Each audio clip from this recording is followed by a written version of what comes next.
Greetings, people and human beings. Welcome back to Fluidity. I'm your host, Helium Lemon. Today is January 28th. It's 5:19 in the afternoon.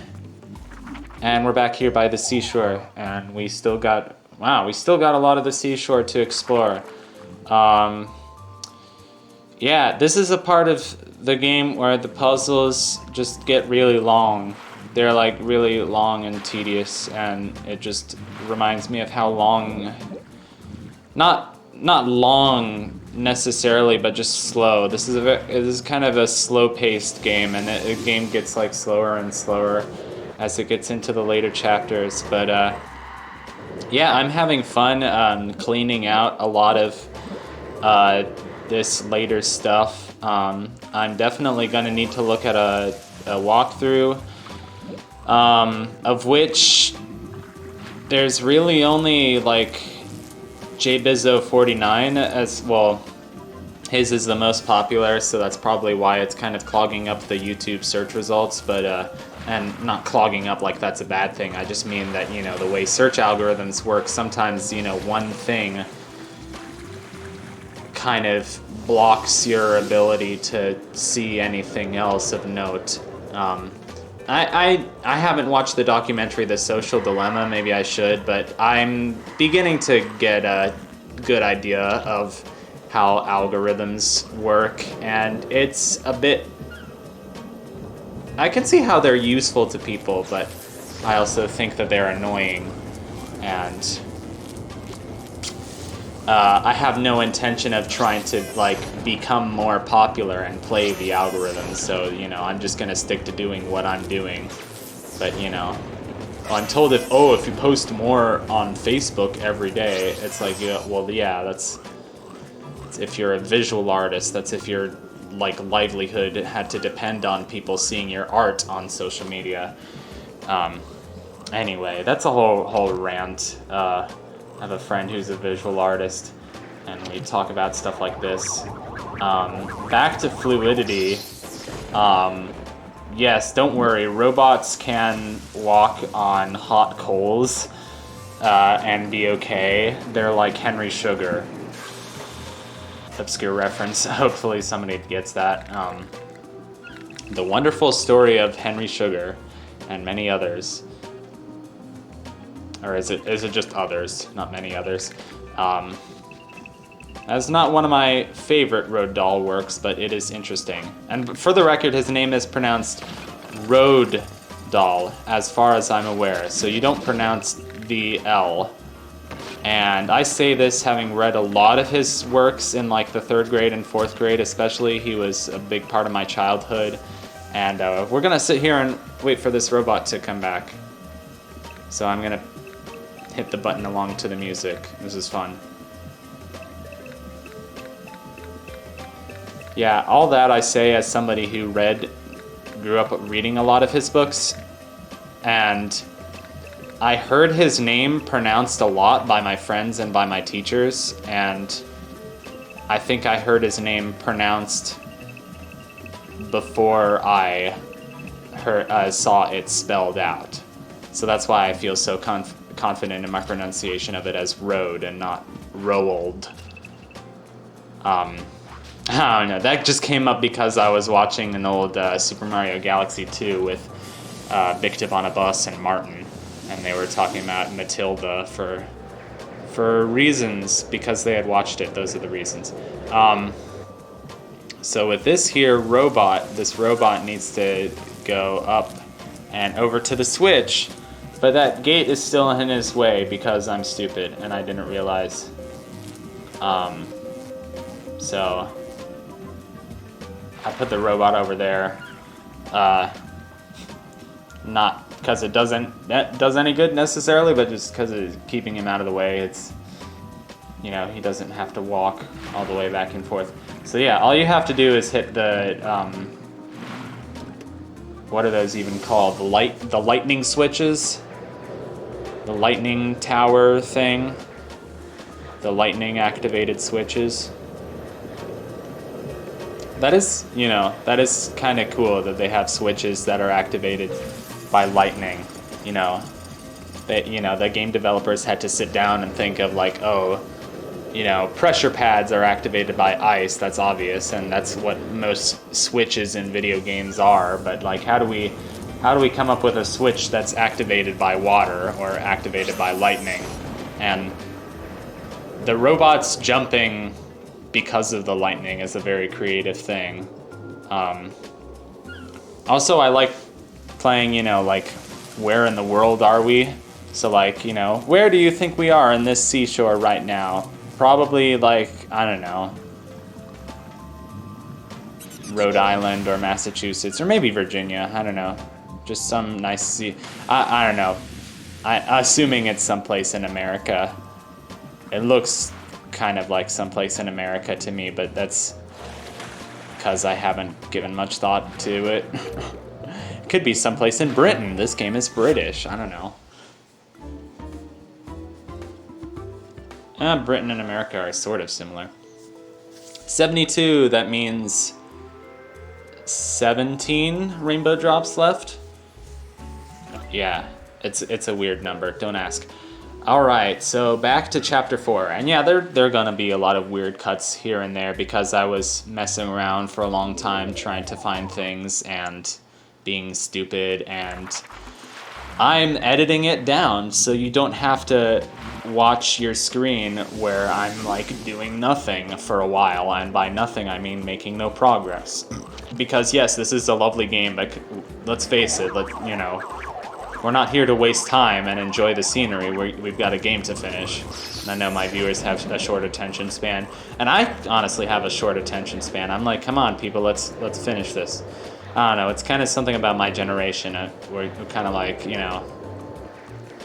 I notice I kind of tend to rush through things. I also tend to kind of rely on my intuition a lot. And I wonder if that's something kind of like about my generation, or if it's just me, my temperament, but like I rely on my intuition a lot. Speaking of where in the world are we, this is definitely Florida, or maybe Las Vegas. No. So I don't think Las Vegas has palm trees, although it probably does. But I'm definitely getting a Florida or maybe Cuba vibe from this. I'd like to go to Cuba. I don't know. Although most of the places that I'd like to go have mountains or have kind of old medieval towns, medieval or sort of 19th century, or that sort of romantic Europe kind of feeling. That's just me. That's just my interest. So what we have here is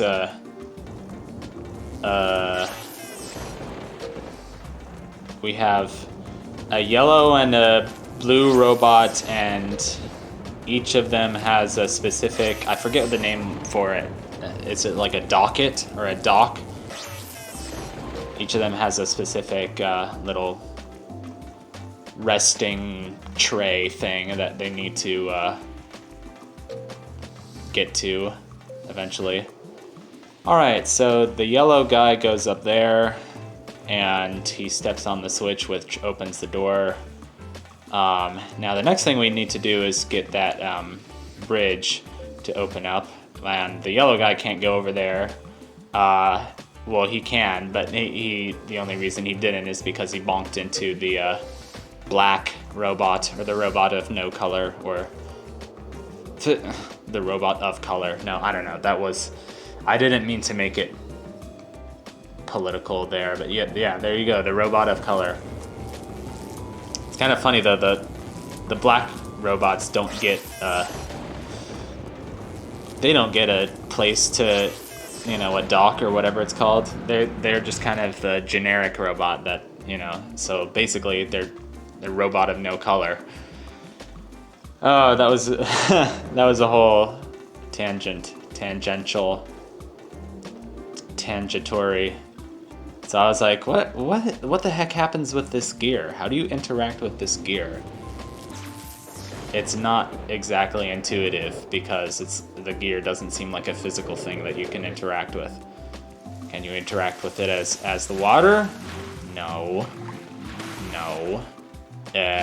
No. And furthermore, no. What the crap is going on? Fireworks? Seriously? Fireworks? On Decemberween? Entirely in your kitchen?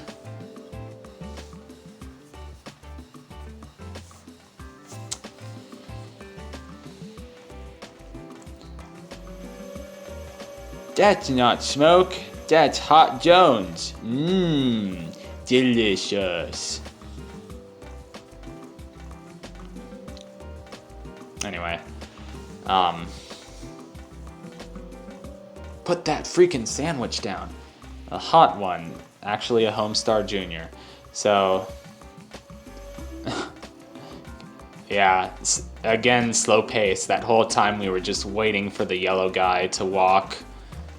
And now we put the yellow guy down in his switch where he belongs. Yay. And the little platform appears so he can... Yay, happy. I like how he flattens down, and I like the little noise he makes. It's nice. It's a nice design. Okay, so... It's basically the same thing all over again, so I hope you enjoy watching that the first time. I'm sorry. It's just, you know, it's this game. It's like, that's great. Do it all again. Yeah. No, I know, this game is not as bad as some games. It's just, yeah, that's kind of what you expect from puzzle games. It's like, good job. Do it again now. Oh, puzzle games. Puzzle games are... not my area of expertise. Like, I guess I'm smart, but like, I do not want to go through the trials and tribulations of playing a game like Baba Is You, or even Chips Challenge, like some of the more headier games out there. Well, I don't know if Chips Challenge is necessarily heady, but Baba Is You is supposed to be really hard, although it looks cute, it looks fun. I haven't really watched it, but, you know, I'm aware of it. I had it wishlisted at some point. I saw the Steam trailer for it. Yeah.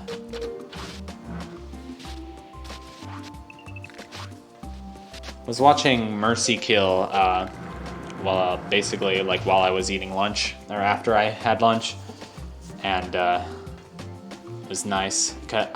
I didn't know what Mercy Kill was, so it was nice to see something other than the standard, you know, like, speedrun. And basically what Mercy Kill is something on the Games Done Quick channel, where they, oh yeah, I like how I waited until the last second to move that, to get off the platform. It was good timing on my part. Anyway, you missed it now, it was 5 seconds ago. And so Mercy Kill, basically they have a speedrunner play a bunch of games that they're really rusty at. And it's supposed to be like an unpolished speedrun, so you're supposed to see them make a lot of mistakes. And then there's like a timer, an intentionally generous timer, but once the timer ends, they have to put that game down and move on to the next one. I don't know if they always do multiple games, but it was Shovda, and she was doing Invictus, another Kaizo hack, and she was doing Mario 64 and Mario World, I think. So anyway, see you next time on Fluidity. Thanks.